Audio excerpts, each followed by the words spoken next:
आज की कहानी एक सच्ची घटना पर आधारित है। इसी घटना पर स्त्री फिल्म को दर्शाया गया है। यह घटना है एक छोटे से कस्बे नंदपुर की, जहां हर साल एक विशेष त्योहार के समय कुछ अजीब घटनाएं घटती थीं। लोग कहते थे कि एक आत्मा, जिसे स्त्री कहा जाता था, कस्बे में आती और युवकों को उठा ले जाती थी। लेकिन पिछले कुछ सालों से ये घटनाएं रुक गई थीं, जिससे लोगों ने मान लिया था कि स्त्री हमेशा के लिए चली गई है। मगर यह महज उनका भ्रम था। वर्ष 2023 नंदपुर में फिर से उसी त्योहार की तैयारी हो रही थी। लोग बाजार में मस्ती कर रहे थे, हर जगह रौनक थी। मगर गांव के बुजुर्ग अब भी चिंतित थे। उन्हें महसूस हो रहा था कि स्त्री वापस आने वाली है, लेकिन युवाओं को इन बूढ़ों की बातों पर विश्वास नहीं था।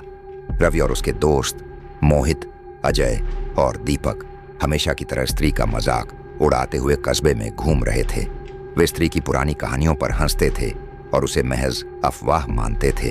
रात के समय उन सभी दोस्तों ने फैसला किया कि वे पूरी रात गांव में घूमेंगे और सबको दिखाएंगे कि यह महज एक झूठी कहानी है। रात गिरते ही गांव में सन्नाटा छा गया। चारों तरफ एक भी प्राणी नजर नहीं आ रहा था। सभी शाम होते ही घर के दरवाजों को अंदर से लॉक कर लिया करते थे। हर घर की दीवारें लाल रंग से सनी हुई थी और सभी घरों की दीवारों पर बड़े बड़े अक्षरों में लिखा हुआ था, ओ स्त्री, कल आना। यह वाक्य लोगों की स्वर्ग के रक्षा के लिए था, परंतु रवि और उसके दोस्तों के लिए यह सिर्फ एक मजाक था। जब वे गांव की सुनसान गलियों में घूम रहे थे, तभी हवा अचानक से तेज हो गई। एक अजीब सी ठंडक महसूस हुई। चारों ओर अंधेरा और गहरा हो गया और हवा में एक अजीब सी बदबू फैल गई। अचानक अजय को लगा कि उसके कंधे पर किसी ने हाथ रखा है, पर जब उसने पीछे मुड़कर देखा तो वहां कोई नहीं था। दीपक ने हंसते हुए कहा, यह सब हमारा वहम है, चलो वापस चलते हैं। लेकिन तभी एक परछाई दिखाई दी। वह परछाई धीरे धीरे लंबी होती जा रही थी और उसकी आंखें लाल अंगारों की तरह जलने लगीं। अचानक से वह परछाई एक स्त्री के रूप में बदल गई। एक विकृत, सड़ी गली और बेहद डरावनी स्त्री। उसका चेहरा बिना आंखों के था और उसका शरीर जैसे हवा में घुलता जा रहा था। स्त्री ने अचानक अजय की ओर देखा। उसके पैर जमीन से ऊपर उठे और वह हवा में तैरने लगी। उसकी आवाज भयानक थी, जैसे वह किसी और दुनिया से आ रही हो।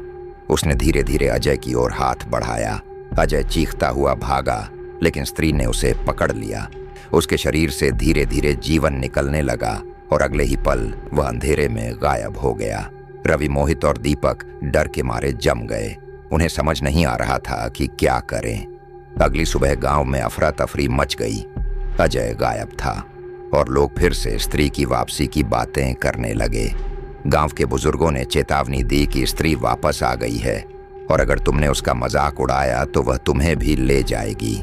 रवि और मोहित अब समझ चुके थे कि उन्होंने बड़ी गलती कर दी है। उन्हें दीपक के साथ मिलकर अजय को बचाने का कोई रास्ता खोजना था।